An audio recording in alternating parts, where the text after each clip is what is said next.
আসসালামু আলাইকুম। Cooking channel থেকে আপনাদের জন্য মিষ্টি কুমড়া ভর্তা নিয়ে আসছি। মিষ্টি কুমড়াগুলোকে প্রথমে তেল লবণ মাখিয়ে ভেজে নেব।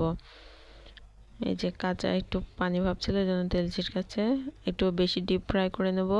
এখানে আমি ধনিয়া পাতা ব্যবহার না করে, অনেকেই ধনিয়া পাতা খান না, সেজন্য আমি ধনিয়া পাতা ব্যবহার না করে ভর্তাটা করে দেখাবো। ডিপ ফ্রাই করার কারণটা হচ্ছে যাতে সবজির একটা কাঁচা গন্ধ বা একটা ভাব থাকে, সেটা যাতে না লাগে, এই জন্য। সবগুলো ভেজে নিয়েছি আমি একটু ডিপ ফ্রাই করে। আপনারা ভাবছেন পুড়ে গেছে, আসলে না, এটা একটু ডিপ টাইপের হয়েছে কিন্তু পুড়ে যায়নি। দেখতেই মনে হচ্ছে যেন একটু কালো ভাব হয়েছে। এই যে কাঁচা মরিচ, পেঁয়াজ, কাঁচা সরিষার তেল, এখানে লবণ দেওয়াই আছে।